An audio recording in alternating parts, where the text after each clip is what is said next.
Good morning to all of you. मैं doctor Vikas Nautiyal, associate professor history, आप सभी का ज्ञान सुधा चैनल में हार्दिक अभिनंदन करता हूं। इस चैनल के अंतर्गत जैसा कि सर्वविदित है कि हम लोग कॉम्पिटिटिव एग्जाम्स के बारे में और उससे रिलेटेड जो पक्ष हैं, जो प्रश्न हैं, जो विविध आयाम हैं, उनके बारे में चर्चा कर रहे हैं। तो आज हम इतिहास एवं संस्कृति विषय के अंतर्गत वैदिक काल या वैदिक संस्कृति के बारे में जानकारी लेंगे। और वैदिक काल वो काल है जहां से भारत के का जो एक इतिहास है, हिस्टोरिकल फेज है, ऐतिहासिक काल है, वो प्रारंभ होता है, विशेष रूप से उत्तर वैदिक काल में। इसलिए जो भारत का इतिहास है, जब हमने शुरुआत के लेक्चर्स लिए थे वहां पे बताया था कि यहाँ पर प्री हिस्ट्री है, प्रोटो हिस्ट्री है एंड हिस्ट्री है। तो जो हिस्टोरिकल फेज है वो हिस्टोरिकल फेज प्रारंभ होता है मुख्य रूप से वैदिक काल से, या इसको यूं कहें कि उत्तर वैदिक काल से। ये पहले ही क्वेश्चन यही बनता है कि भारत में हिस्टोरिकल फेज कहां से प्रारंभ होता है। अब ये टॉपिक प्रारंभ करने से पहले सबसे पहले मैं कृतज्ञता व्यक्त करना चाहूंगा उन सब ऋषियों की जिन्होंने कि वैदिक साहित्य का सृजन किया, उन सभी सेकेंडरी सोर्सेज से रिलेटेड विद्वानों की, जिसमें मैक्स मूलर से लेकर के, तिलक से लेकर के और आज तक के हमारे पास बहुत से इतिहासकार मौजूद हैं। उन सब का की प्रति मैं कृतज्ञता व्यक्त करना चाहता हूं। मैं कृतज्ञता व्यक्त करना चाहता हूं इंटरनेट आर्काइव का, जिससे हमने सहायता भी ली है। इसलिए इन सब बातों को शुरू करने से पहले मैं इस चैप्टर का, इस पूरे सिस्टम को आपको बताना चाहूंगा कि हम इसका एक प्रेजेंटेशन का फ्रेमवर्क क्या देखना चाहते हैं, फ्रेमवर्क किस तरह से देखना चाहते हैं। तो वैदिक संस्कृति, जब हम भारतीय संस्कृति की बात करते हैं तो ऐसा मानते हैं और ऐसा कहा जाता है कि वैदिक संस्कृति भारतीय संस्कृति का मूल आधार है। वैदिक संस्कृति में जो कुछ डेवलप हुआ, चाहे वो समाज है, अर्थव्यवस्था है, राजनीति है, धर्म संबंधी विविध पहलू है, इन सब का जो मूल आधार तैयार हुआ वो मूल आधार वैदिक संस्कृति के अंतर्गत आया। अब इसके थोड़ा सा हम पहले इस बात को समझ लें कि इसमें हम क्या क्या ले सकते हैं। जैसा कि हमने पहले चर्चा की थी कि जब हम क्वेश्चंस की बात करते हैं, यूनिवर्सिटी के क्वेश्चंस और कॉम्पिटिटिव एग्जाम्स में आने वाले क्वेश्चंस की बात करते हैं, तो उसमें इंपॉर्टेंट इशू ये आता है कि प्रीलिम्स में प्री और मेंस दो पार्ट है। प्री में जो क्वेश्चंस होते हैं, जो ऑब्जेक्टिव क्वेश्चंस आजकल यूपीएससी में, सिविल सर्विसेज में आ रहे हैं, वो ज्यादातर या तो सुमेलित कीजिए के आ रहे हैं, या स्टेटमेंट बेस्ड आ रहे हैं, या मैप बेस्ड आ रहे हैं, या आजकल तो इस तरह के प्रश्न भी आने लगे हैं कि 1 2 3 4 सही है, 1 2 3 सही है, 1 2 4 सही है। इस तरह से प्रश्नों को डील किया जाता है। हम लास्ट में प्रश्नों की चर्चा भी करेंगे। तो यहां पर हम प्री और मेंस दोनों की बात करेंगे। तो जैसे एक बार मेंस में क्वेश्चन था यूपीएससी में कि क्या आप इस मत से सहमत हैं कि याज्ञवल्क्य ऋषि वैदिक संस्कृति के प्रतिनिधि थे। वैदिक संस्कृति के प्रतिनिधि थे, अर्थात वैदिक संस्कृति में जो जो फीचर्स हमें दिखाई देते हैं, जो जो हिस्टोरिकल फीचर्स हमें दिखाई देते हैं, वो याज्ञवल्क्य ऋषि में पाए गए हैं। इस कारण से उनको माना गया कि वो वैदिक संस्कृति के प्रतिनिधि हैं। इस पूरी वैदिक संस्कृति को हम जब भारत के इतिहास और संस्कृति की बात करते हैं तो यहीं से हमारी सनातन संस्कृति की जो परंपरा है वो मुख्य रूप से प्रारंभ होती है, क्योंकि ये वेदों में आई, वैदिकोत्तर साहित्य में आई, वैदिक साहित्य में आई। तो जो जिसे हम सनातन संस्कृति कहते हैं, उस सनातन संस्कृति का भी मुख्य रूप से प्रारंभ वैदिक संस्कृति से ही होता है। हालांकि इससे पहले भारतीय संस्कृति बहुत पुरानी है, ये प्री हिस्ट्री पीरियड से चली आ रही है, लेकिन यहां पर मुख्य रूप से जो हमें ज्ञात है, जो हमें ज्ञात है और साहित्यिक स्रोतों के माध्यम से ज्ञात है। सबसे पहले बात करेंगे इसका सामान्य परिचय की। ये सामान्य परिचय क्या है, यानी इसमें समयावधि क्या है, समयावधि, कौन थे इन संस्कृति को बनाने वाले, कौन लोग थे, कौन थे। फिर बात आती है कि इस संस्कृति को जानने के लिए, इस संस्कृति को जानने के लिए हिस्टोग्राफी क्या है। ये यूपीएससी के हिसाब से बड़ा इंपॉर्टेंट क्वेश्चन है। हिस्टोरियोग्राफी। इतिहास लेखन क्या है? क्या है इसमें प्राथमिक इतिहास लेखन, क्या है इसमें द्वितीयक इतिहास लेखन। इसके उपरांत इसमें बात आती है इसका कंटेंट क्या है, अंतर वस्तु क्या है, इसमें क्या है वैदिक संस्कृति, क्या है वैदिक काल में। जब हम बात करते हैं इसके परिचय की, तो वैदिक संस्कृति का जो वैदिक शब्द है वो विद धातु से बना है। विद धातु अर्थात विद ज्ञान का परिचायक है। ज्ञान, जो ज्ञानमय संस्कृति थी, जो जिसका प्रारंभ हम वैदिक काल से देखते हैं, उसको विद धातु से यानी ज्ञान से जोड़ा गया है। यानी ये वैदिक संस्कृति एक ज्ञान परक संस्कृति थी। ये वैदिक संस्कृति ज्यादातर जब हम, क्योंकि आज हम स्रोतों की जब बात करते हैं तो हमारे पास साहित्यिक स्रोत तो मुख्य रूप से 19वीं शताब्दी से भी देख रहे हैं, लेकिन आर्कियोलॉजिकल सोर्सेज अब हमारे पास आ गए हैं। और पिछले करीब 1-2 अर्ध शताब्दी जिसको हम कह देते हैं, हम पिछले 50-60 सालों में 8-10 दशकों की अगर हम बात करते हैं, तो इन दशकों में हमें बहुत सा कुछ उत्खनन में प्राप्त हुआ है। जैसा कि हम जानते हैं कि 1921 और 22 के आसपास में सिंधु सभ्यता की खुदाई हुई, तो उसके साथ साथ आजादी के दौरान, आजादी के उपरांत कहें तो ज्यादा बेहतर होगा, ये जो वैदिक संस्कृति के केंद्र थे उन जगहों पर भी पुरातात्विक खुदाइयां हुई, तो हमें बहुत सारी जानकारियां हुई। अभी मैं प्रेजेंटेशन के माध्यम से उसके बारे में चर्चा करूंगा।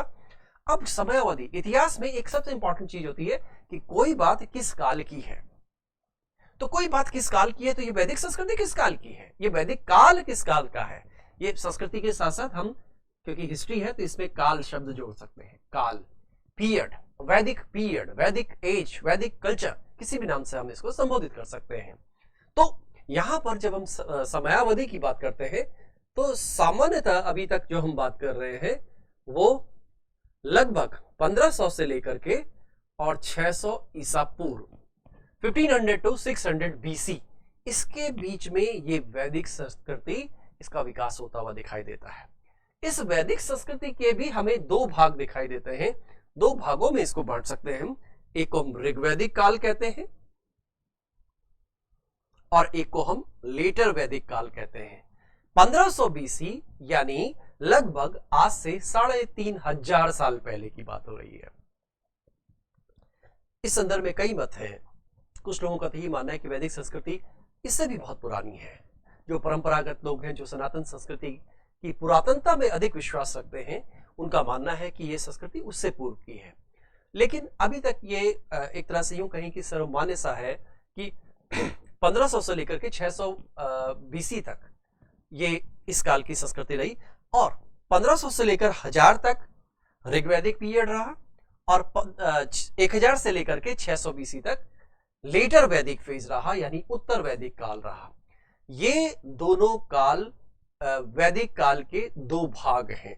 जब हम आपसे बात करते हैं कि वैदिक काल 2 भागों में बांटा गया है, नंबर 1 ऋग्वैदिक काल, नंबर 2 उत्तर वैदिक काल। तो ऋग्वैदिक काल वो काल है जिसकी जानकारी हमें ऋग्वेद से मिलती है, जिसका कंसर्न अवेस्ता से आता है, ईरान का टेक्स्ट है सिमिलर पीरियड में, जिसका कंसर्न आजकल आर्कियोलॉजिकली भी थोड़ा सा डेवलप होने लगा है, क्योंकि मध्य एशिया से लेकर के और हमारे गंगा के मैदान तक जो हमारी खुदाइयां हुई हैं, जिनसे हमें जानकारियां मिलती हैं, उनसे हम ये निकाल रहे हैं कि इसमें आर्कियोलॉजिकल सोर्सेज भी इंपॉर्टेंट है। अब लेटर वैदिक फेज में सारा का सारा बाद का वैदिक साहित्य, ऋग्वेद अदर देन ऋग्वेद, यानी कि जैसे हम अथर्ववेद, सामवेद की बात करते हैं, अथर्ववेद की बात करते हैं, यजुर्वेद की बात करते हैं, और जितना भी बाद का वैदिक साहित्य है उस सबको हम लेटर वैदिक फेज में देखते हैं। अब कौन थे इस संस्कृति को बनाने वाले हैं, इस संस्कृति के निर्माता कौन थे? तो ज्यादातर परंपरागत जो इतिहासकार हैं, लेखक हैं, वो लिखते रहे हैं कि आर्य संस्कृति, ये जो वैदिक संस्कृति है, वैदिक संस्कृति का निर्माण आर्यों ने किया। आर्य, ये कई बार पूछा गया यूपीएससी में और कई अदर एग्जाम से पूछा गया है। आर्यों ने वैदिक संस्कृति को बनाया। लेकिन जब हम ऋग्वेद की बात करते हैं, जब हम बाद के ग्रंथों की बात करते हैं, तो वहां पर आर्य संस्कृति का तो रोल है ही, उसके साथ साथ अनार्य संस्कृति की भूमिका भी महत्वपूर्ण है। जैसे हल चलाने से लेकर के, जैसे ऐसी बहुत सी परंपराएं थी जो अनार्य संस्कृति से चली आ रही। दरअसल ये देश, इस देश की संस्कृति को बनाने में एक वर्ग विशेष, एक जाति विशेष, एक धर्म विशेष का रोल नहीं रहा। इसमें आर्य भी सम्मिलित है, इसमें अनार्य भी सम्मिलित है। ये इसीलिए आर्य अनार्य आपस में लड़ते भी रहे, आर्य अनार्य आपस में सौहार्द भी बनाकर रखे हुए थे। दोनों तरह के अंतर संघर्ष और अंतर संघर्ष, इंट्रा और इंटर, दोनों प्रकार के संघर्ष हमको इन आर्यों और अनार्यों में दिखाई देता है। तो आज हम ये मानते हैं मुख्य रूप से जो वैदिक संस्कृति का विकास है वो आर्यों ने किया। लेकिन जब हम ओवरऑल देखते हैं तो वैदिक संस्कृति का विकास आर्यों की देन तो है ही है, इसके साथ आर्यों एवं अनार्यों की अंतः क्रिया की देन भी है। इसलिए ये शब्द आएगा यहां पर। अब एक बात आती है कि आर्य थे कौन, कौन थे, कहां से आए, इस बारे में भी हम अभी चर्चा करते हैं। इसको लेने के लिए मैं थोड़ा सा आगे ले लेता हूं उसको। आर्य शब्द ये कई बार पूछा गया है, आर्य क्या है? श्रेष्ठ व्यक्ति,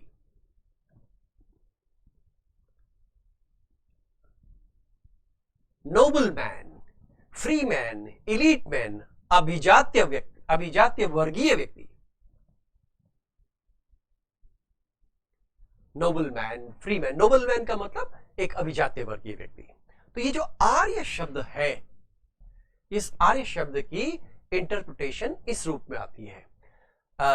एक बार ये प्रश्न इस रूप में भी बना हुआ है कि जब हम विलियम जोन्स ने एशियाटिक सोसाइटी ऑफ बंगाल की स्थापना की तो लोगों ने भारतीय संस्कृति का ये जो वैदिक काल है, वैदिक संस्कृति है, वैदिक ग्रंथ है, इनका अध्ययन शुरू किया, इनकी व्याख्या शुरू की। तो एक कंसेप्ट ये आया, उन विलियम जोन्स एक विद्वान थे, विलियम जोन्स। उन्होंने आर्य शब्द की जो व्याख्या की, आर्य शब्द की व्याख्या की, वो लिंग्विस्टिक फॉर्मेट में की। लिंग्विस्टिक, उनका कहना था कि आर्य लिंग्विस्टिक इंटरप्रिटेशन। आप सबने सुना होगा, जब हम आज भी भारत में बात करते हैं तो हमारे पास एक शब्द आता है Indo European languages, Indo Aryan languages. तो ये आर्यन शब्द वहां पर आया। इंडो मतलब भारतीय, आर्यन मतलब आर्य संस्कृति से मतलब है। तो ये आर्य को उन्होंने एक भाषाई अवधारणा के रूप में सामने रखा, जबकि आर्य का जो सामान्य अर्थ है, जो कि हमारे ग्रंथों में आया है, उसमें हम क्या कह रहे हैं? श्रेष्ठ व्यक्ति, अभिजात्य वर्ग व्यक्ति। जैसे आजकल हम सामान्य बात करते हैं ना, जब किसी व्यक्ति को हमको सम्मान देना होता है तो हम बोल देते हैं सर, श्रीमान। आप लोगों ने फेमस रामायण महाभारत के सीरियल देखे होंगे, वहां पर एक व्यक्ति दूसरे व्यक्ति को आर्य कहता हुआ नजर आता है। तो ये आर्य एक सम्मान सूचक शब्द था, जिसकी व्याख्या हमारे बहुत से वैदिक ग्रंथों में, माइथोलॉजिकल ग्रंथों में आई है। तो इसका सामान्य मीनिंग ये है। अब कौन थे, कहां से आए, इस संदर्भ में हमारे पास कई दो तरह के मत हैं। क्या आर्य विदेशी थे, बाहर से आए थे? क्या आर्य भारतीय ही थे, इंडियन थे? विदेशी उत्पत्ति, स्वदेशी उत्पत्ति, ये दो पक्ष हैं। विदेशी जब बात आती है तो एक्चुअली एक, हम सब इसको साइंटिफिकली जानते हैं। एक को हम जेनेटिकली बात करते हैं, एक को फेनेटिकली बात करते हैं, यानी एक शारीरिक आकार के आधार पर बात होती है, एक जीन्स के आधार पर होती है, और एक सीरोलॉजिकली होती है। तीन आधार हमारे पास होते हैं जब हम किसी व्यक्ति का, किसी समुदाय का और किसी पिछले समुदाय के बारे में जब अध्ययन करते हैं और उसके बारे में जानना चाहिए, तो हमारे पास सीरोलॉजिकल स्टडीज होती हैं, यानी रक्त संबंधी अध्ययन। इसके अलावा हम ये जो शब्द हम आर्य ले रहे हैं, जिसको हम रेशियल कंसेप्ट कह रहे हैं, 19वीं सेंचुरी में एक बहुत बड़ा शब्द आया जिसको हमने रेशियल कंसेप्ट दिया। ये यूरोपियंस की देन है, हमारी इंडियंस की देन नहीं है। उन्होंने बोला कि व्हाइट मेंस बर्डन, ये जितने भी अश्वेत लोग हैं दुनिया में, काले लोग जितने हैं, सब श्वेत जाति पर भार हैं। व्हाइट मेंस बर्डन थ्योरी, जो कि मूल रूप से एक कवि थे, उन कवि की कविता थी, रुडयार्ड किपलिंग। उन्होंने बोला कि जितने अश्वेत हैं ये असभ्य हैं, और इनको सभ्य बनाने का दायित्व हम यूरोपियंस का है। और इस क्रम में वो अपनी रेस को बेस्ट बताते हैं। अब इस रेस की व्याख्या कैसे करते हैं लोग? जैसे फॉर एग्जाम्पल उनका कहना, सामान्य रूप से कहा गया, जब हम गुहा की स्टडी देखते हैं या पिछले जो भी हटन की स्टडीज देखते हैं तो वहां पर आता है कि एक जो जातियों का, प्रजातियों का निर्धारण वो कैसे हो, तो फिजिकल फीचर्स के आधार पर। जो यूरोपियन है, जिसको वो आर्य कह रहे हैं, जिसको वो काकेशियाई कह रहे हैं, वो लंबा होगा, गोरा होगा, गोल्डन हेयर्स होगा, सुनहरे बाल होंगे, उसके फीचर्स बहुत शार्प होंगे। इन सब बातों की वो चर्चा करता है। उनकी ठुड्डी, उनके, जिसको हम सामान्य भाषा में कह देते हैं, उनके नैन नक्श तीक्ष्ण होंगे। ये उन्होंने इंटरप्रिटेशन दी है। ये 19वीं सेंचुरी की स्टडीज है। इस आधार पर जब उन्होंने आर्यों की व्याख्या की तो उन्होंने बोला आर्य वो लोग हैं जो मध्य एशिया की तरफ से या यूरोप की तरफ से आए हैं और उनके फिजिकल फीचर्स ये रहे। उसके बाद कुछ सीरोलॉजिकल स्टडीज हुई। सीरोलॉजिकल स्टडीज मींस ब्लड से रिलेटेड स्टडीज। उसके बाद आजकल अब जेनेटिक स्टडीज हो रही हैं, जिसको हम जीन कुंडली को का अध्ययन करना कहते हैं, जीनोम स्टडीज जिसको हम कहते हैं। अब इतने सारे हमारे पास आज साइंटिफिक इंटरप्रिटेशन भी है, लिटरेचर के इंटरप्रिटेशन भी है, आर्कियोलॉजिकल इंटरप्रिटेशंस भी हैं। तो उस आधार पर हमने इनकी दो व्याख्याएं की हैं। एक तो विदेशी उत्पत्ति का सिद्धांत, यानी आर्य विदेशी थे। अभी मैं प्रेजेंटेशन के माध्यम से उसको बताऊंगा। आर्य विदेशी थे, तो विदेशी थे तो कहां से आया?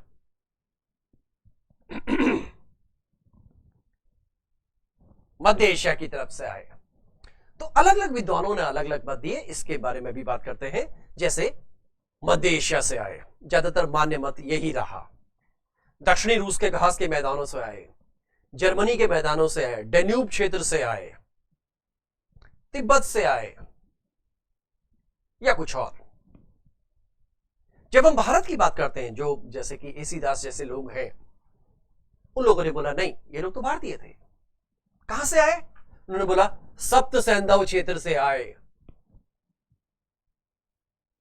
देव मातृका प्रदेश से आए, ब्रह्म ऋषि देश से आए।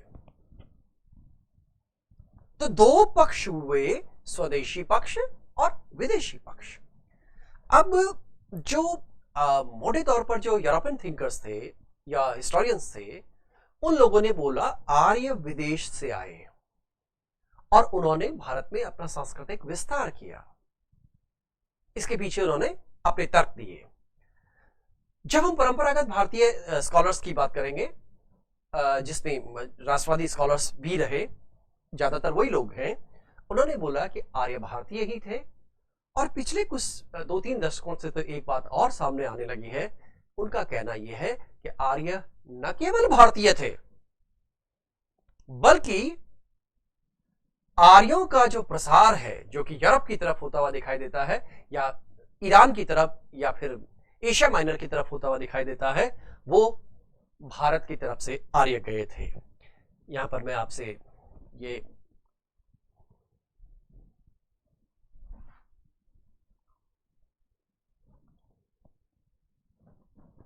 आप देखिएगा, आर्य अगर यहां है तो एक थ्योरी तो ये कह रही है कि आर्य इधर से आए हैं,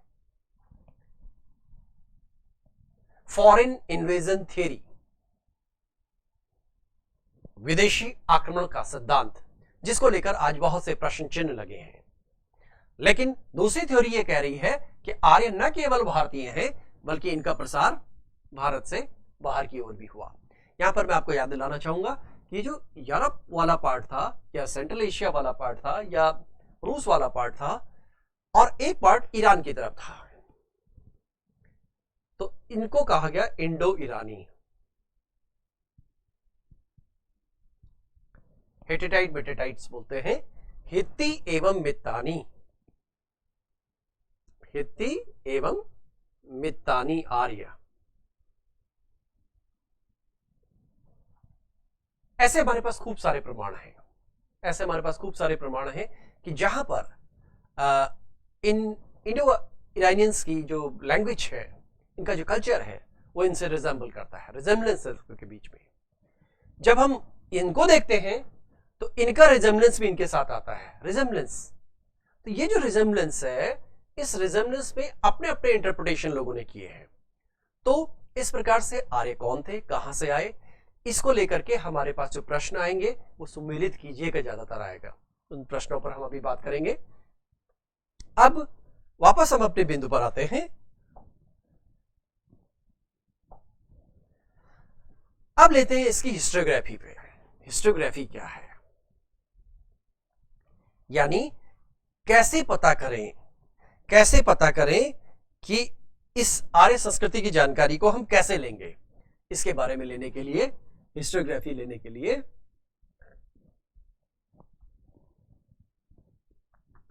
दो प्रकार के सोर्सेस को ले रहे हैं, प्राइमरी सोर्सेस को और सेकेंडरी सोर्सेस को। इसके आधार पर हम लोग इसे समझने की कोशिश करते हैं। प्राइमरी सोर्सेस वो सोर्सेस होते हैं जैसे उस काल से संबंधित स्रोत, जैसे यहां पर सभी वेद इससे संबंधित हैं, ऋग्वेद, यजुर्वेद, सामवेद, अथर्ववेद, संपूर्ण वैदिक साहित्य। ये वैदिक साहित्य क्या होता है, इस पर भी चर्चा करेंगे, क्योंकि एक बार प्रश्न इस पर भी था कि निम्नलिखित में से वैदिक साहित्य में सम्मिलित नहीं है या सम्मिलित है। इन बिंदुओं को भी हमें समझना होगा कि वैदिक साहित्य क्या है। तो संपूर्ण वैदिक साहित्य, यहां तक कि इसमें वैदिकोत्तर साहित्य भी आ जाता है, वो प्राइमरी सोर्सेज में आएगा। सेकेंडरी सोर्सेज वो सोर्सेज हैं जो 19वीं शताब्दी से लेकर के आज तक जो कुछ भी इन सोर्सेज के आधार पर आज के लोग लिख रहे हैं, उनको हमने द्वितीयक स्रोत कहा। जैसे कि माना तिलक ने भी कुछ बोला, स्वामी दयानंद ने कुछ बोला, तो वो सारा सेकेंडरी सोर्सेज हो जाएंगे। आज के हमारे जो स्कॉलर्स हैं, वो स्कॉलर्स कुछ बात कहते हैं, आज के हिस्टोरियंस कुछ बात कहते हैं, तो वो सब सेकेंडरी सोर्सेज में आएगा। इस आधार पर हमने ऋग वैदिक काल या वैदिक काल की जो हिस्टोग्राफी थी, उस हिस्टोग्राफी को समझने का हम लोग प्रयास करते हैं। इस पर हम लोग डिटेल में बात करेंगे। अब एक बात और आती है कि अंतिम बात यह आती है कि हम क्या क्या और करने वाले हैं इसमें। अंतर्वस्तु क्या है, कंटेंट क्या है, इस कंटेंट को इस रूप में समझेंगे हम। इसमें राजनीति, सबसे पहले तो भूगोल को समझ लें। इसके भूगोल, साहित्य, वैदिक साहित्य, इसकी चर्चा करेंगे सबसे पहले, क्योंकि सबसे पहले इसी की चर्चा करेंगे। राजनीति क्या है इस पीरियड में, इस पीरियड में अर्थव्यवस्था क्या है, इकोनॉमी क्या है, और इस पीरियड में समाज कैसा था, सोशल लाइफ, सोशल स्ट्रक्चर। इस पीरियड में धार्मिक जीवन कैसा था, धर्म। यहां मैं याद दिलाना चाहूंगा, ये जितने मैंने टर्म्स लिए हैं, इन सब पर डायरेक्टली प्रीलिम्स में भी और मेंस में भी यूपीएससी के क्वेश्चंस बनते रहे हैं। भूगोल पर विशेष टिप्पणी बनी हुई है एक बार कि वैदिक कालीन भूगोल, या विशेष रूप से उन्होंने उत्तर वैदिक कालीन भूगोल के बारे में बात की है कि उनका आर्यों का भौगोलिक ज्ञान क्या था। जब हम साहित्य की बात करते हैं तो इसमें तो प्रीलिम्स में तो बहुत से क्वेश्चंस बने हुए हैं। राजनीति, अर्थव्यवस्था और समाज। समाज में सामाजिक जीवन, सामाजिक संरचना, हमारा जो समाज की संरचना का आज ढांचा है, हमारे भारत में जब हम भारतीय समाज की बात करते हैं तो यहां पर कहते हैं कि जो हमारा जो समाज है, समाज वर्ण और जाति पर आधारित रहा। तो ये जो स्ट्रक्चर था, इस स्ट्रक्चर का मूल आधार इस वैदिक पीरियड में हुआ।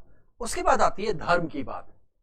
भारत के लिए बोला जाता है कि भारत का जो आदमी है, भारत की जो जनता है, भारत का जो समाज है, वो धर्म प्राण होता है, धर्म भीरु होता है। इसलिए जब हम धर्म प्राण की बात करते हैं, धर्म की बात करते हैं, तो इस धर्म का मूल स्ट्रक्चर भी हमें वैदिक काल में ही होता दिखाई देता है। इस पर तो बहुत बार प्री और मेंस में क्वेश्चन बनते रहे हैं। तो जब पूरे इस फॉर्मेट को हम देखते हैं, भूगोल है, साहित्य है, राजनीति है, इकोनॉमी है, सोसाइटी है, रिलीजन है, रिलीजन एंड फिलॉसफी, फिलॉसफी को भी जोड़कर इससे पूछ लेते हैं, ये प्री और मेंस के क्वेश्चन इन टॉपिक्स पर बनते हैं। अब वन बाय वन मैं थोड़ा सा पीछे आऊंगा। यहां पर सबसे पहले मैं बात को करना चाहूंगा कि जब हम 1500 बीसी के आसपास आते हैं, जो कि हमें वैदिक काल की डेट एक डिमार्केशन लाइन मोटे तौर पर खींच दी जाती है, और ये माना गया, उन लोगों ने कुछ इंटरप्रिटेशन इस तरह से की कि जब सिंधु सभ्यता का पतन हो रहा था और उस पतन के दौरान आर्य संस्कृति का या वैदिक संस्कृति का उत्थान हुआ। आर्य बाहर से आए। एक फेमस स्कॉलर थे मार्टिन व्हीलर, एम व्हीलर जिनको बोलते हैं, उन्होंने हड़प्पा की खुदाई की और उन्होंने कुछ स्टेटमेंट्स दिए जो यूपीएससी में कई बार पूछे गए हैं। एक स्टेटमेंट आया, सिंधु सभ्यता के पतन के लिए इंद्र उत्तरदायी था। क्या आप इस मत से सहमत हैं? उन्होंने दूसरी बात बोली, ऋग्वेद में इंद्र के लिए पुरंदर कहा गया, पुरभिद कहा गया, अपसुजित कहा गया। ये सब चीजें ये शो कर रही हैं कि इंद्र इन आर्यों का लीडर था और इस लीडर ने सिंधु सभ्यता का विनाश किया, क्योंकि ऋग्वेद में अनेक जगहों पर पुर के विनाश का उल्लेख है। तो इसलिए ये जो रूपांतरण है, इतिहास में जो रूपांतरण की प्रक्रिया है, उस रूपांतरण की प्रक्रिया को समझने के लिए हम सबसे पहले ये देखते हैं कि क्या ऐसा वास्तव में हुआ। अभी तक मोटे तौर पर ऐसा माना जा रहा है कि ऐसा हुआ, लेकिन इस थ्योरी को, क्योंकि आर्यन इन्वेजन थ्योरी को अब रिजेक्ट किया जा रहा है और इसको लेकर के बहुत से मत और मतांतर हो चुके हैं, इसलिए हम इस बिंदु को इसके ये क्वेश्चन जब आता है तो इसको क्रिटिसाइज करते हुए इस पर लिखते हैं। लेकिन हाँ, एक छात्र के रूप में, एक परीक्षार्थी के रूप में हमें इन सभी पहलुओं को समझना है। तो सिंधु सभ्यता का पतन हुआ और वैदिक काल का प्रारंभ हुआ। ये इतिहास में ऐसा होता है। डिक्लाइन, फॉल एंड डिक्लाइन की जब हम बात करते हैं, डिक्लाइन एंड उसके मैक्सिमम मिनिमम जिसको मैथमेटिकल इंटरप्रिटेशन देते हैं, तो वो वैदिक काल शुरू होता है और सिंधु सभ्यता समाप्त होती है। लेकिन सिंधु सभ्यता में हमारे पास नगर है, सिंधु सभ्यता में हमारे पास नगर है, जबकि वैदिक काल में हमारे पास गांव है। मोटे तौर पर यह व्याख्या होती है। सिंधु सभ्यता में अर्बनाइजेशन है, फर्स्ट अर्बनाइजेशन है, पहला नगरीकरण है इस पूरे भारतीय उपमहाद्वीप का। जबकि जब हम बात करते हैं वैदिक काल की, तो वहां पर पूरा रूरल कल्चर हमें दिखाई देता है, वहां पर पशुपालन है। और ऋग्वेद, जब हम इंडस की बात करते हैं, सिंधु सभ्यता की बात करते हैं, वहां पे व्यापार वाणिज्य है। तो इन दोनों संस्कृतियों में हमें अंतर दिखाई देता है। लेकिन एक बात जो समझने की है, वो है भारतीय संस्कृति की निरंतरता को समझने की। जो चीजें सिंधु संस्कृति में मौजूद थी, वो हम वैदिक संस्कृति में भी प्रत्यक्ष अप्रत्यक्ष रूप से होता हुआ पाते हैं। चाहे हम भौतिकवादी संस्कृति की बात करें, चाहे अभौतिकवादी संस्कृति की बात करें, दोनों प्रकार की संस्कृतियों का जो प्रसार था, डिसेमिनेशन था, फैलाव था, वो वैदिक काल में भी होता हुआ हमको दिखाई देता है। यहां पर जब हम देख रहे हैं, ये जो पिक्चर आप देख रहे हैं, ये लेटर वैदिक फेज का पीरियड है। ये मान लिया जाता है कि जो ऋग्वैदिक काल है, उस ऋग्वैदिक काल में जो आर्य थे वो लगभग इस एरिया में थे। आप देख रहे होंगे, ये पंजाब का मुख्य रूप से एरिया है। पंजाब मतलब ये पाकिस्तान का पंजाब और भारतीय पंजाब दोनों इसमें शामिल है। जो कि जब हम 5 नदियों की बात करते हैं, और इनकी इंटरप्रिटेशन अभी मैं बाद में और देता हूं, और इस वाले एरिया में सप्त सिंधु प्रदेश में जब हम बात करते हैं कि ऋग्वेद कौन सी भाषा में लिखा गया, तो हम सीधे सीधे कहते हैं संस्कृत, फिर कुछ लोग कहते हैं वैदिक संस्कृत। लेकिन मूल रूप से इस प्रदेश को वैदिक काल में, या खास करके ऋग्वैदिक काल में, उदीच कहा गया है। तो यहां की भाषा उदीच थी, तो ये वैदिक संस्कृत का एक रूप है। तो ऋग्वैदिक काल में या ऋग्वेद में हमें भाषा का ये रूप दिखाई देता है। अब मैंने शुरुआत की थी कि हमारा क्या क्या सोर्सेज होते हैं, तो ये आप देख सकते हैं। हमारे पास यहाँ पर चारों वेद हैं, ऋग्वेद है, यजुर्वेद है, सामवेद है और अथर्ववेद है। इनको संहिता भी बोल दिया गया। संहिता मतलब कोडिफाई करना। ऋग्वेद संहिता, सामवेदिक संहिता, यजुर्वेद संहिता और अथर्ववेद संहिता। जब इन स्रोतों की बात करते हैं तो शुरुआत में हम 3 वेदों को इसमें लेते हैं। अथर्ववेद को इसमें जो यूरोपियंस थे उन्होंने इसको शामिल नहीं किया।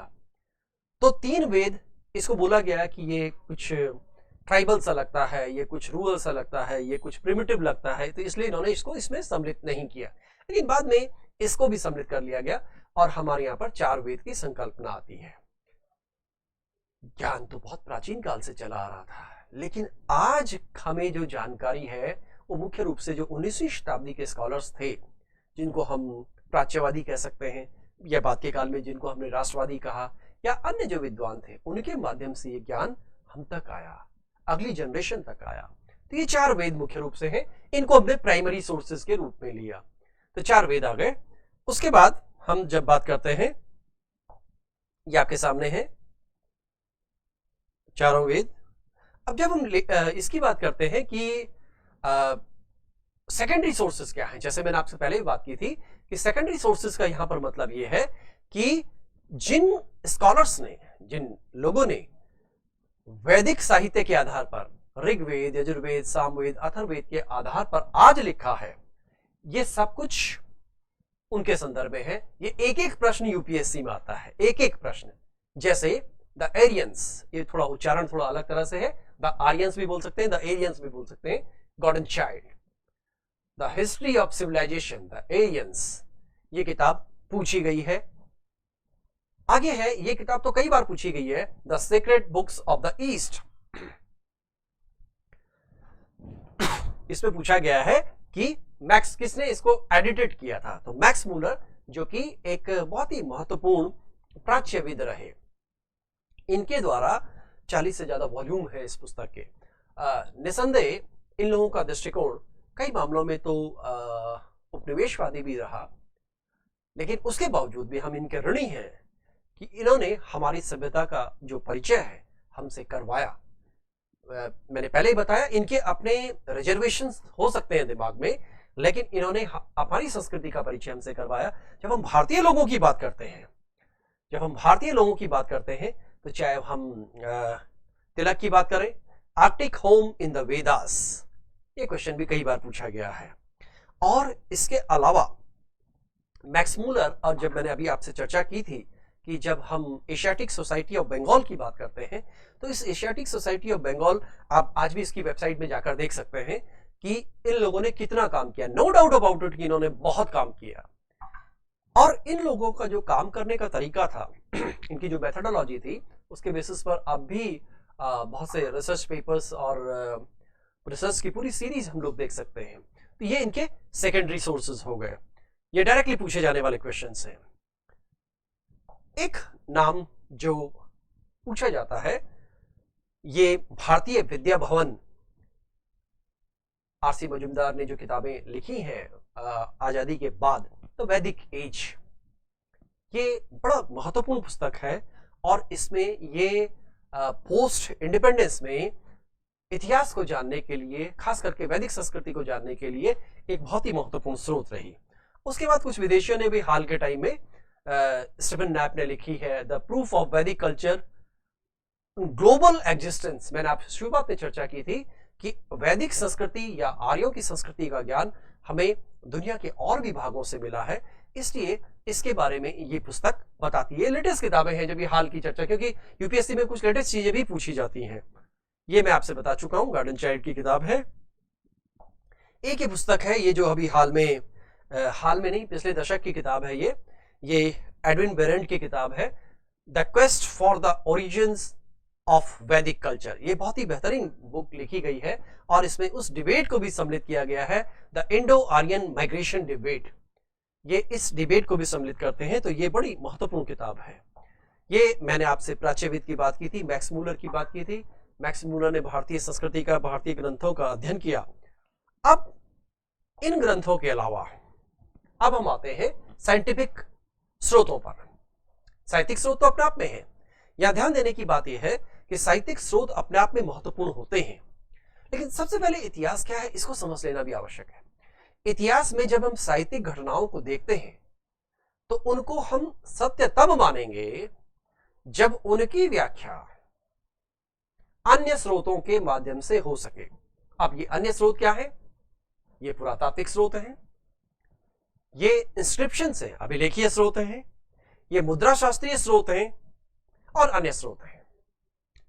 तो पिछले 150 सालों में, लगभग पिछले 150-200 सालों में आर्कियोलॉजी का विकास हुआ, न्यूमिस्मेटिक्स का विकास हुआ और अभिलेख शास्त्र का विकास हुआ। तो इनके माध्यम से हिस्ट्री को जानने और समझने का मौका मिला। तो दरअसल ये आपके सामने जैसा पिक्चर आ रहा है, आप लोग देख रहे होंगे, ये कुछ मिट्टी के बर्तन हमें दिखाई दे रहे हैं। इनको मृद भांड या पोट्री बोलते हैं। ये मृद भांड दोनों कालों में है, ऋग्वैदिक काल में भी है, उत्तर वैदिक काल में भी है। ऋग्वैदिक काल में जब हम बोलते हैं तो उसको हम ओसीपी कहते हैं, ऑकर कलर पॉटरी, गेरुए रंग के मृद भांड। और जब हम उत्तर वैदिक काल की बात करते हैं तो ये आपके सामने चित्र आ रहा है, देखिए, ये थोड़ा सा चित्रित धूसर मृद भांड, ये धूसर कलर है, painted grey ware, grey colour and painted है। ये देखिए चित्र बना हुआ है इसमें एक। अब ये प्रश्न यूपीएससी में कई बार पूछा गया है, और जब यूपीएससी में ऐसा ट्रेंड आता है तो पीएससी में भी ऐसा ट्रेंड आता है। तो प्रश्न ये बनता है इस पर कि पीजीडब्ल्यू संस्कृति निम्नलिखित में से किस काल से संबंधित है? पीजीडब्ल्यू संस्कृति निम्नलिखित में से किस काल से संबंधित है? तो आंसर हो जाएगा लेटर वैदिक फेज। ये क्वेश्चन बहुत लोकप्रिय प्रश्न है। ओसीपी उससे पहले का, और प्रिंटेड ग्रेवेयर यानी पीजीडब्ल्यू यानी हिंदी में बोलूं चित्रित धूसर मृदभांड, ये किस काल से संबंधित है? उत्तर वैदिक काल से संबंधित है। तो इस तरह से ये मृदभांड आप देख सकते हैं, ये आपके सामने है मृदभांड, ये भी आपके सामने है, और ये पीजीडब्ल्यू आपके सामने है। मैंने यहाँ पे चर्चा की थी, आपसे थोड़ी देर पहले बात की थी कि आर्य कौन है, आर्य शब्द क्या है। तो आर्य शब्द एक तरह का डेजिग्नेशन है, एक तरह का सम्मान सूचक उपाधि है, और इस सम्मान सूचक उपाधि का मतलब क्या होता है कि Nobel man, free man, Sanskrit में ये देखिए सामने आ रहा है आपके, जो लोग इंग्लिश में देखना चाहें इंग्लिश में भी देख सकते हैं। Classical Sanskrit text meaning honourable, सम्मानजनक व्यक्ति, रिस्पेक्टेबल व्यक्ति, नोबल व्यक्ति, अभिजात्य वर्गीय व्यक्ति, ये हम आर्य की सामान्य परिभाषा देखते हैं। आर्यन इन इंडिया, आर्य कौन है, क्या है, किस रूप में है, इसकी चर्चा मैं आपसे अभी दो थ्योरीज के रूप में कर चुका हूं। एक तो आर्य बाहर से आए और एक आर्य भारत के ही थे, स्वदेशी उत्पत्ति का सिद्धांत और विदेशी उत्पत्ति का सिद्धांत, दोनों तरह के हम आर्यों की उत्पत्ति की थ्योरीज देखते हैं। Aryan invasion and Aryan migration, ये दो तरह की थ्योरीज है।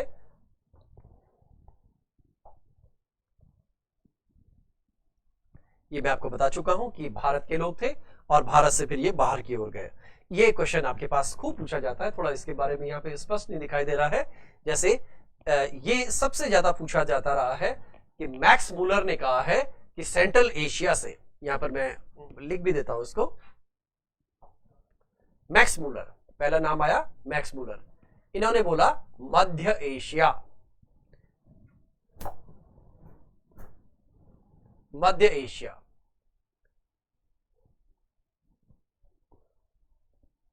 ये बहुत बार पूछा जाता रहा है। नेहरिंग, सदर्न रशिया, इन्होंने बोला है। अलग अलग लोगों ने इसकी अलग अलग व्याख्या की है, और अप टू ये गाइलेक्स तक आते हैं। गाइलेक्स ने बोला है कि ये हंगरी, एक्चुअली ऑस्ट्रिया हंगरी पहले एक ही देश हुआ करते थे फर्स्ट वर्ल्ड वॉर से पहले, इसलिए इसमें ऑब्लिक करके हंगरी दिया हुआ है। बेसिकली ऑस्ट्रिया हंगरी एक देश था, इसलिए हंगरी के मैदानों से ये आर्य हिंदुस्तान की तरफ आए। तो जो मोस्ट अप्रोप्रिएट आंसर इसमें लगता है, अभी तक जो इतिहासकारों ने माना है, स्कॉलर्स ने जो माना है, वो ये कि आर्य मध्य एशिया से आए। इसी बात को मैक्स मूलर ने बोला, तो मैक्स मूलर की मान्यता, एक उनकी जो स्टेटमेंट था, उनका जो वर्जन था, उस वर्जन को सबने एक्सेप्ट किया। हमारे यहाँ पर जब हम आज के इतिहासकारों की बात करते हैं, रोमिला थापर जैसे इतिहासकारों ने भी इसी बात को एक्सेप्ट किया है कि ये सेंट्रल एशिया से आए या सदर्न रशिया से आए। अब बात करते हैं हम लोग कि किस तरह से ये आर्यन इन्वेजन है।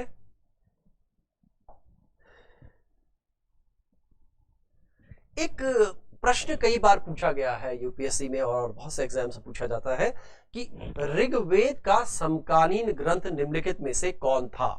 ऋग्वेद का समकालीन ग्रंथ निम्नलिखित में से कौन था? तो इसमें आ जाता है कि अवेस्ता, अवेस्ता जो है ये ईरान का एक टेक्स्ट है और ईरानी संस्कृति के अंतर्गत इसका विकास हुआ, और जबकि ऋग्वेद का विकास जो है भारतीय संस्कृति के अंतर्गत हुआ है। और जब हम यहाँ पे आप देख रहे हैं ओल्डेस्ट लिटरेचर ऑफ वर्ल्ड, तो ओल्डेस्ट लिटरेचर में ऋग्वेद को ले रहे हैं यानी जो इंडियन है, और अवेस्ता को ले रहे हैं सेकेंड वेव के रूप में जो ईरानियन है। तो इस तरह से मैंने आपसे थोड़ी देर पहले हिती मितानी आर्यों की भी चर्चा की थी, और किस तरह से इन आर्यों का प्रसार, परंपरागत लोगों ने बताया कि आर्यों का प्रसार दुनिया के विविध भागों में हुआ।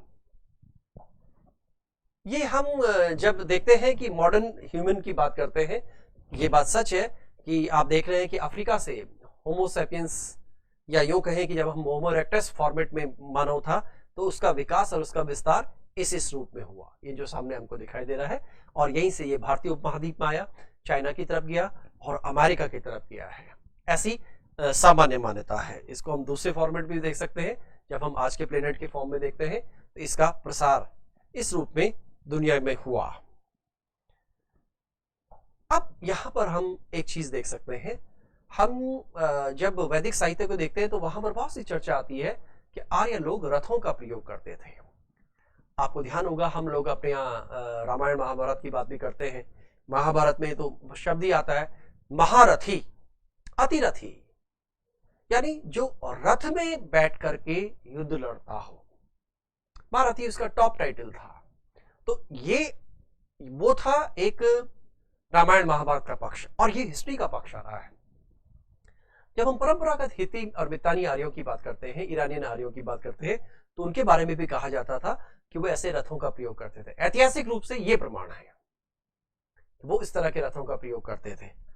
आप लोगों ने सबने देखा होगा कि एक बड़ा फेमस चित्र हमारे देश की संस्कृति में दिखाया जाता है कि अर्जुन को श्री कृष्ण उपदेश दे रहे हैं, और उनमें वो रथ पर हैं और उनके रथ को घोड़े खींच रहे हैं। ये एक हमारे सामने हमारी सांस्कृतिक प्रतिबिंब है, चित्र है हमारा, और ये हमारे इतिहास के चित्र है कि ये लोग रथ का प्रयोग करते थे। और हम इसकी जो परंपरा है, इस रथ की परंपरा को बाद के काल में पूरे प्राचीन भारत के इतिहास में लंबे समय तक देखते हैं। रथ की जो परंपरा थी प्राचीन काल से चली आ रही थी और लंबे समय तक चलती रही।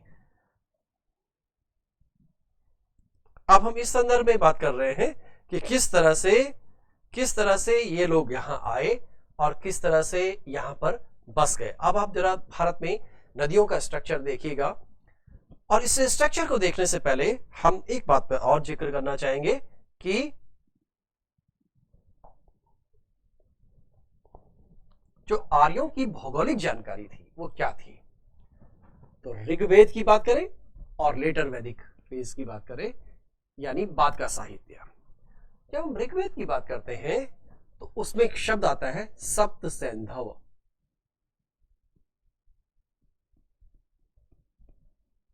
सात नदियों का क्षेत्र, सप्त सैंधव, सात नदियों का क्षेत्र।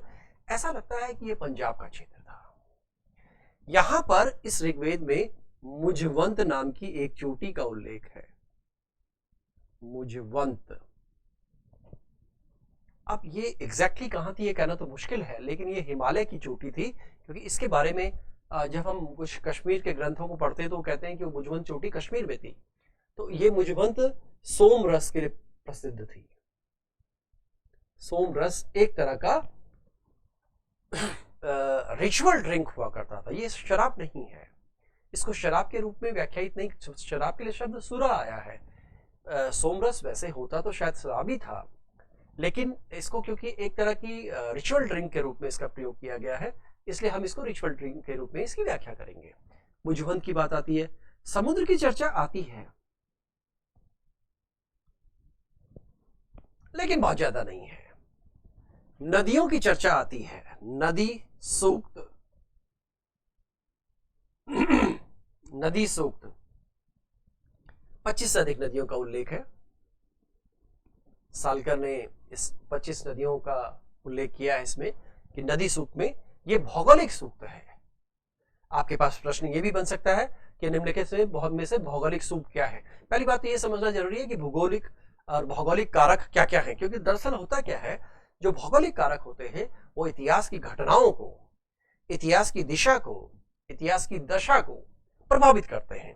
तो ये जैसे नदी है, जैसा कि आप और हम सब जानते हैं कि ज्यादातर जो भारतीय इतिहास में लड़ाइयां हुई वो गंगा के मैदान के लिए हुई, वो पंजाब के लिए हुई। तो क्यों हुई? क्योंकि नदियों के ये मैदान ये उपजाऊ थे, ये यूजफुल थे इंसान के लिए। आज भी ऐसा ही है, मैक्सिमम कंसंट्रेशन इस इलाके में है पॉपुलेशन का। तो नदी सूख की बात आई। और जब हम लेटर वैदिक फेज की बात करते हैं तो एक ग्रंथ आता है जिसे हम शतपथ ब्राह्मण कहते हैं।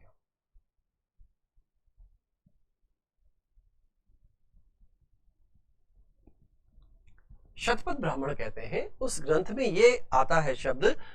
यहां पर शतपथ ब्राह्मण की व्याख्या करने से पहले मैं एक बात और कहूंगा कि जैसे हमारे देश की दो महत्वपूर्ण नदियां हैं, एक है गंगा और एक है यमुना। आज दोनों उत्तर प्रदेश से होते हुए निकलती हैं, उत्तराखंड से शुरू होती हैं और उत्तर प्रदेश होते हुए, बिहार होते हुए और ये बंगाल की खाड़ी में गिरती हैं। इलाहाबाद में दोनों का संगम होता है। तो मुख्य रूप से उत्तर प्रदेश में हम इसको माने तो पहले यमुना आती है, फिर गंगा आती है। तो यमुना की चर्चा 3 बार है, गंगा की चर्चा एक ही बार है। एक्चुअली हमें जिसकी जानकारी कम होती है, ये तो एक सर्वविदित विदित नियम है कि जिसकी जानकारी हमें कम होती है उसके बारे में हम कम लिखेंगे या कम बोलेंगे। जिसकी जानकारी हमें ज्यादा होगी, यमुना उनके पास ज्यादा है।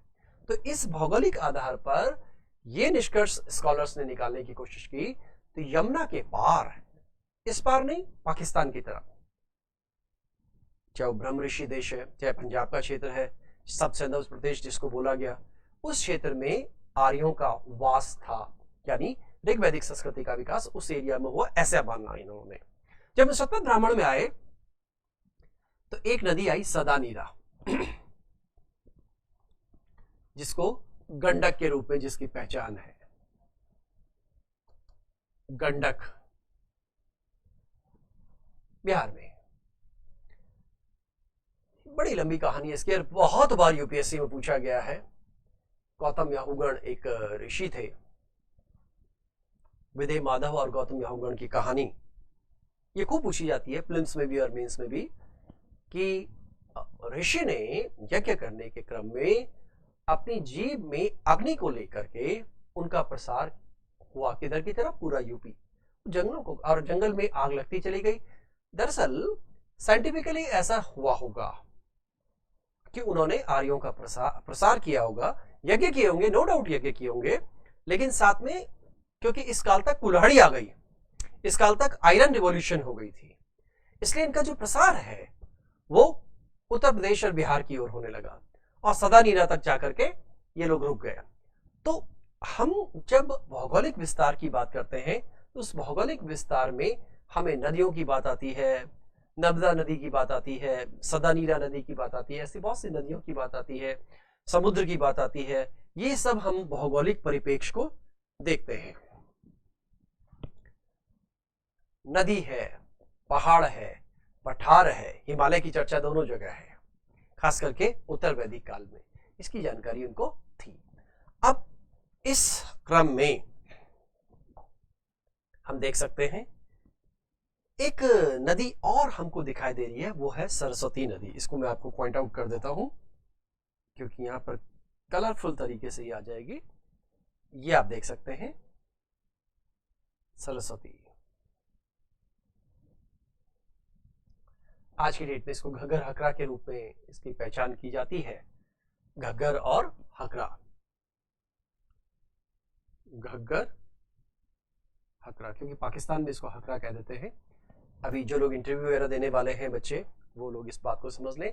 पिछले 2 दशकों में इस बात को लेकर बहुत चर्चा रही है और सरस्वती नदी की पहचान क्योंकि इस रूप में की गई है और टेक्निकली इसको हम घग्गर हकरा नदी कह रहे हैं, तो इस घग्गर हकरा के संदर्भ में आज लगभग 400 से अधिक साइट्स इंडस वैली की इस नदी के सराउंडिंग, इसके आसपास के एरियाज में प्राप्त हो चुके हैं। इसलिए कहा गया कि आज के संदर्भ में क्योंकि पाकिस्तान हमसे अलग है हम इस सिविलाइजेशन को सरस्वती सभ्यता क्यों ना कहें। तो जब नामकरण की बात आती है, मैं पीछे सिंधु सभ्यता से इसको जोड़ने का प्रयास कर रहा हूं, जब नामकरण करने की बात आती है तो आप सब लोगों ने सुना है, एक लेक्चर इस पर हो चुका है ऑलरेडी, कि सिंधु सभ्यता, इसके नाम क्या क्या हो सकते हैं। हड़प्पा की सभ्यता, क्योंकि सबसे पहले खुदाई हड़प्पा में हुई। फिर सिंधु की सभ्यता, सिंधु क्योंकि ये रिवर सिस्टम आप देख रहे हैं, ये सिंधु नदी का रिवर तंत्र है। देखिए ये सारा सिंधु नदी है, और इसके ये देखिए ये नाम डायरेक्टली पूछे जाते हैं। वितस्ता झेलम नदी, अस्किनी चिनाव नदी, ये विपासा व्यास नदी, शत्रुदी शतलज नदी। ये जो नाम है नदियों के, ये वैदिक कालीन नाम है। तो ये जो हमारा वेदों में खास करके ऋग्वेद में जो रिवर सिस्टम आया है, वो रिवर सिस्टम इस सिंधु नदी का रिवर सिस्टम है, इसलिए इसको सिंधु नदी तंत्र और बाद में कह दिया गया सिंधु घाटी की सभ्यता के संदर्भ में। लेकिन जब सरस्वती के बारे में जानकारी हुई तो हिमाचल से लेकर, हरियाणा से लेकर के, राजस्थान से लेकर और चोलिस्तान तक इसकी साइट्स ढूंढी गई। इसलिए आज एक और नाम हम दे देते हैं, सिंधु सरस्वती सभ्यता। आर्कियोलॉजिकली या जब हम पुरातत्व विज्ञान की बात करते हैं तो पुरातत्व विज्ञान में ऐसे बहुत से पक्ष आते हैं। तो हम लोगों ने इसका जो नामकरण है वो सरस्वती को ध्यान में रखकर भी किया है। आज सरस्वती को लेकर बहुत सी चर्चा हो चुकी है, बहुत से पक्ष विपक्ष हैं। ये आप देख सकते हैं, ये रिवर सिस्टम है और इस रिवर सिस्टम के बीच में नदियों का आसपास का एरिया, और ये सारी वो नदियां हैं मैंने अभी जैसा आपको बताया। इंडस है यानी सिंधु नदी है, झेलम नदी है, चिनाव है, रावी है, व्यास है, और ये घग्गर हकरा नदी है, जो घग्गर हकरा आजकल हनुमानगढ़ और इसके इलाके में है, वहां से निकलती है। और निकलती तो ये हिमालयन के शिवालिक एरिया से आती है, लेकिन इस एरिया से, राजस्थान में इस एरिया से गुजरती है। और आप देख सकते हैं कि क्योंकि नदियां हैं, इन नदियों के बीच का एरिया जो दोआब एरिया है, ये फर्टाइल एरिया होगा, इसलिए इसको लेकर के संघर्ष की स्थिति सदैव रही। अब एक बात आती है कि सामने आप देख रहे हैं काऊ, गाय, पशु। ऋग्वैदिक संस्कृति पशु प्रधान थी, पशुओं का इसमें रोल था, महत्व था। इसलिए आप देखते होंगे कि आपने एक शब्द सुना होगा, हम बोलते हैं काऊ बेल्ट। पिछले 2-3 दशकों में इस बात को लेकर भी विवाद हुआ कि आर्य गोमांस खाते थे, यानी वैदिक काल में गोमांस खाया जाता था। ये रामशरण शर्मा और अन्य इतिहासकारों ने इस बात को लिखा, लेकिन उन्होंने गाय को अघन्य भी माना, और उन्होंने ये भी बोला कि गाय को मारना या गाय का मांस खाना कुछ विशेष अवसरों पर होता था। लेकिन क्योंकि हमारे देश में गाय को बहुत पवित्र माना गया, इसलिए इस बात को लेकर बहुत सा वाद विवाद होने लगा। तब से लेकर के आज तक हमारे यहाँ गाय के पूजन की बात आती है, और इसीलिए आप लोगों ने सुना होगा कि हम खास करके नॉर्दर्न इंडिया के अधिकांश स्टेट्स का जो भाग है उसको हम काऊ बेल्ट बोलते हैं, काऊ बेल्ट बोलते हैं। तो उस काऊ बेल्ट के संदर्भ में बात आती है। अब हम स्रोतों की बात कर रहे थे, स्रोत किस तरह से है। वापस मैं अपने बिंदु पर आता हूं, क्योंकि यहाँ पर थोड़ा सा इंग्लिश में भी बात कर ले। मैंने आपको बोला था वेद शब्द विद धातु से आया, जिसका अर्थ है ज्ञान, treasure house of knowledge, collective wisdom of Aryans. तो ये क्या था, एक तरह से ज्ञान का भंडार था। वेद क्या है, ज्ञान का भंडार है। हमारे यहाँ पर एक शब्द आता है वेदों में, जिसे शब्द नाम देते हैं इतिहास पुराण। इतिहास पुराण,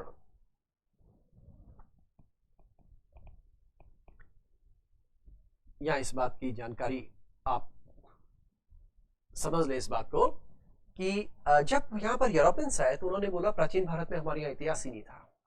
हमारे यहाँ तुर्कों ने आकर इतिहास लिखा, तारीख लेखन की परंपरा से इतिहास बना है। ये सिविल सर्विसेज में आया हुआ क्वेश्चन है। क्या आप इस मत से सहमत हैं कि प्राचीन भारतीयों को इतिहास का ज्ञान नहीं था? भारत में इतिहास की जो परंपरा है वो तारीख लेखन से प्रारंभ हुई। अब सवाल यह है कि तारीख लेखन तुर्कों के आगमन के साथ हुआ, और तुर्कों से पहले हमारे पास एक बहुत ही इंपॉर्टेंट व्यक्ति आता है, नाम है कल्हण।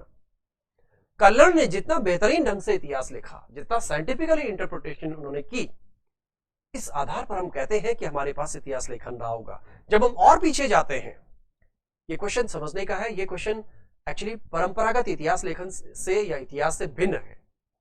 इसलिए ये प्रश्न यूपीएससी मेंस में आया हुआ प्रश्न है कि प्राचीन भारत में इतिहास नहीं था, लेकिन हम सवाल देख रहे हैं कि इतिहास पुराण शब्दावली मिल रही है। हमारे यहाँ इतिहास पुराण शब्द आया, हिस्ट्री शब्द नहीं है। हिस्ट्री शब्द हिस्टोरिकल से आया है, हिस्ट्री से शब्द आया है, जो कि उससे पहले जब हम हिस्ट्री शब्द की बात करते हैं तो हिस्ट्री शब्द भी जो हेरोडोटस थे वो लेकर आए, हिस्ट्रीज नाम के उन्होंने हिस्ट्री शब्द लिखा। उससे पहले लोगोग्राफी शब्द का इस्तेमाल किया जाता था, और जो इतिहासकार होता था उसके लोगोग्राफर कहा जाता था।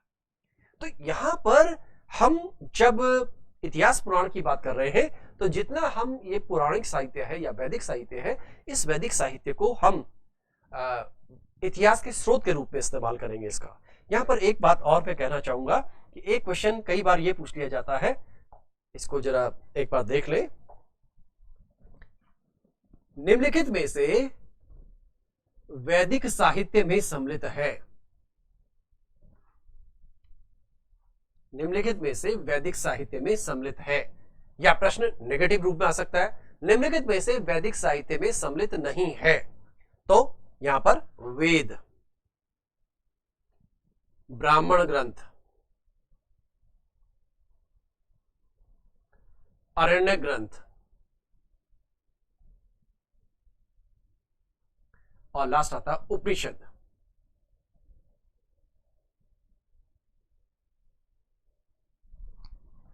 ये जो 4 ग्रंथ है, 4 सेक्शन, ग्रंथ 4 नहीं है, ग्रंथ तो बहुत से हैं, पर 4 सेक्शंस हैं, 4 पार्ट है, 4 सेगमेंट है।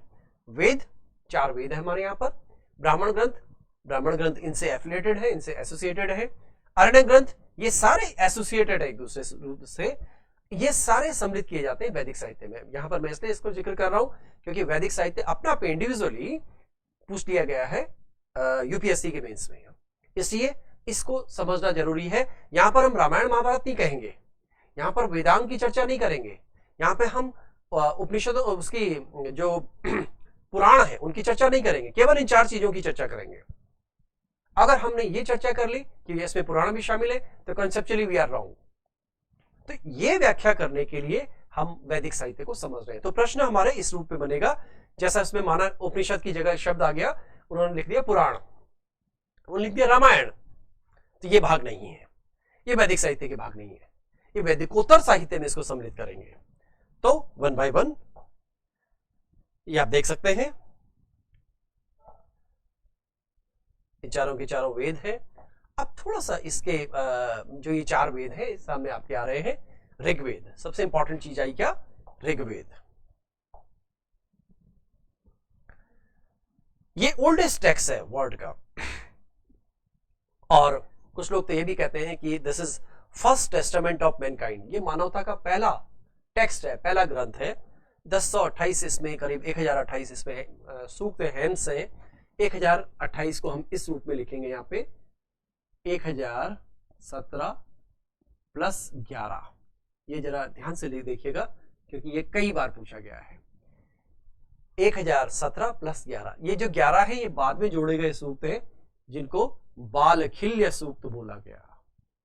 ये भी क्वेश्चन पूछा गया है, बालखिल्य सूक्त क्या है? हम, आपने सुना होगा, देखा होगा, हम किसी पुस्तक को लिखने में, ग्रंथ को लिखने में पीछे अपेंडिक्स लगाते हैं, तो ये अपेंडिक्स के रूप में हम इसको बालखिल्य के रूप में देख रहे हैं। तो 11 सूक्त बालखिल्य सूक्त है और कुल मिलाकर के 1028 है, ये हेम्स है। और कुल मिलाकर इसके 10 चैप्टर्स हैं जिनको मंडल कहा गया। जो 6 मंडल्स हैं, जो दूसरे से लेकर 7वें तक है, गोत्र मंडल इनको कहा गया है, कुल ग्रंथ इनको कहा गया है। और 10वां मंडल ऐसा मंडल है जो अंतिम मंडल है, इसी में पुरुष सूक्त है, इसके बारे में भी मैं चर्चा करता हूं। अब दूसरी बात आती है सामवेद। सामवेद भारतीय संस्कृति में इंडियन म्यूजिक का पहला ग्रंथ है। इसमें गायन है, म्यूजिक, गायन, गाना, गीत, संगीत, जितने नाम मैं ले रहा हूं, जितने पक्ष में ले रहा हूं, सबकी मूल चर्चा सबसे पहले सामवेद में आई है। संगीत होता क्या है? संगीत को अगर 2 शब्दों में अगर मैं बोलूं तो ये एक लयबद्ध स्वर है। जब हम यजुर्वेद की बात करते हैं, यहां पर आपने देखा होगा book of chants, collection of lyrics, book of chants, sacrificial prayers, इसमें प्रार्थनाएं हैं, लेकिन साथ में कर्मकांड है। कर्मकांड का जो मूल ग्रंथ सबसे पहले भारतीय संस्कृति में आया है वो यजुर्वेद है। उसके बाद फिर ब्राह्मण ग्रंथ है, उसके बाद कल्प ग्रंथ है। ये यूपीएससी में ये भी इसी फॉर्मेट में आया हुआ है, आपने देखा यहाँ पर लिखा हुआ है इट एक्सप्लेन रिचुअल वेदास। ये कर्मकांडीय जो पक्ष है उनकी व्याख्या करता है।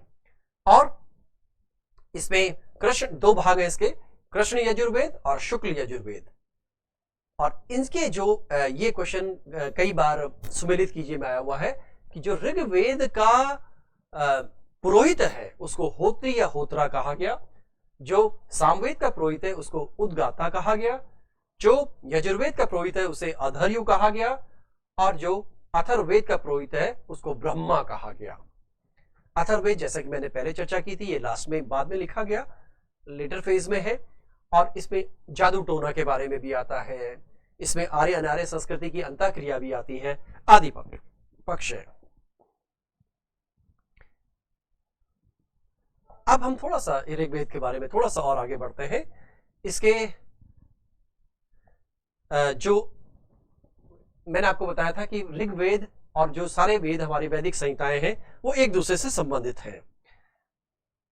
जब हम भारत के गायत्री मंत्र की बात करते हैं, गायत्री मंत्र हमारे यहाँ का बड़ा महत्वपूर्ण मंत्र माना गया, जो कि सूर्य के एक रूप को, सावित्र रूप को, सूर्य के सामान्य रूप से तो 2 रूप होते हैं, लेकिन वैदिक साहित्य में 5 रूप बताए गए हैं। उसमें जो सावित्र रूप है उस सावित्र रूप को समर्पित किया गया है।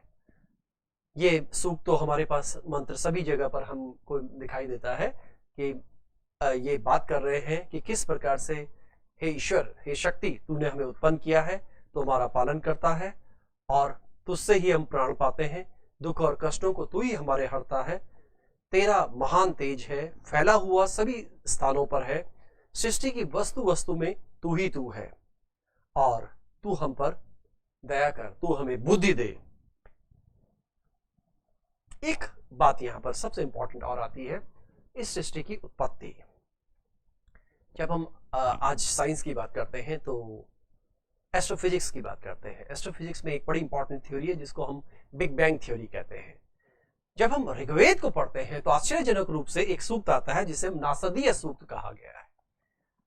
नासदीय सूक्त, नासदीय सूक्त।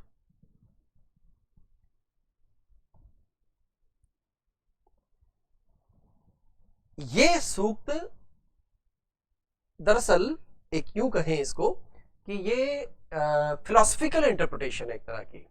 और एक बात आती है कि जब हम सृष्टि सूक्त की, बहुत सारे सूक्त ऐसे आए इसमें, जैसे सृष्टि सूक्त आया है, और इन सूक्तों में कहा गया कि इस पृथ्वी की, इस ब्रह्मांड, नॉट पृथ्वी, इस ब्रह्मांड की उत्पत्ति कैसे हुई, और कहा गया कि इस ब्रह्मांड की उत्पत्ति हिरण्यपिंड से हुई। इस ब्रह्मांड की उत्पत्ति और इस हिरण्यपिंड की कल्पना इस रूप में की गई है। और एक बात और आती है, ऋग्वेद के 10वें मंडल में, 10वें मंडल का जो 90वां सूक्त है उसमें पुरुष रूप की चर्चा आई है, और जिसमें पुरुष की जो संकल्पना है द कॉस्मिक बीइंग के रूप में की गई है। और ये माना गया कि इस विराट पुरुष के शरीर के हिस्सों से, मस्तिष्क से ब्राह्मण की उत्पत्ति हुई, यानी दिमाग, सिर से, भुजाओं से क्षत्रिय की उत्पत्ति हुई, जंघाओं से वैश्य की उत्पत्ति हुई, और पैरों से शूद्र की उत्पत्ति हुई।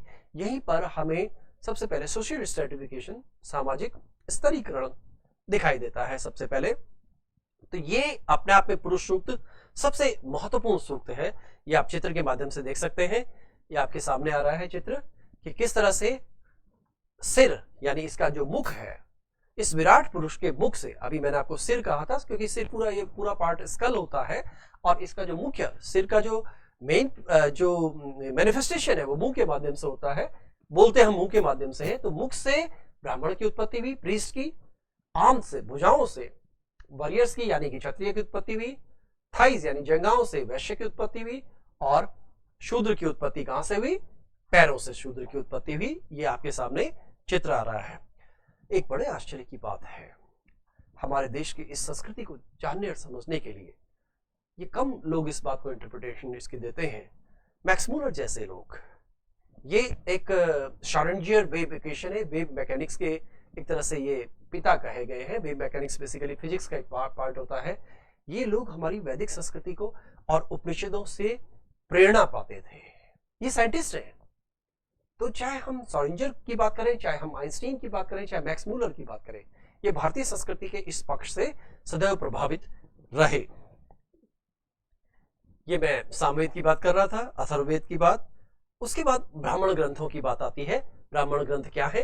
ब्राह्मण ग्रंथों में बेसिकली जो कर्मकांड है उन कर्मकांडों के बारे में ब्राह्मण ग्रंथ मुख्य रूप से, और जो अरण्य ग्रंथ है, अरण्य ग्रंथों की चर्चा जो आती है, अरण्य ग्रंथों में ब्राह्मण ग्रंथों में जो कर्मकांड दिए गए हैं उनकी फिलोसॉफिकल इंटरप्रिटेशन है।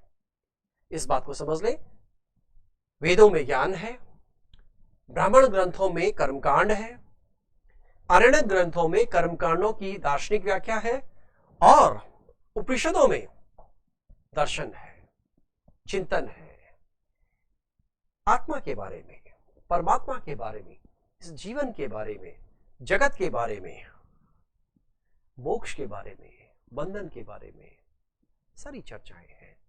किस किस माध्यम से है? प्रश्नोत्तर क्रम में है। किस किस माध्यम से है? प्रश्नोत्तर क्रम में है। जैसे याज्ञवल्क्य गार्गी संवाद, जैसे पिप्लाद ऋषि के प्रश्नोत्तर हुए। तो ये सब रूप जो है हमें दिखाई देते हैं। ये मुख्य रूप से उपनिषद हैं। वैसे तो 114 उपनिषद हमारे यहाँ बताए गए हैं, लेकिन 14 जो उपनिषद हैं वो सर्वाधिक महत्वपूर्ण माने गए हैं।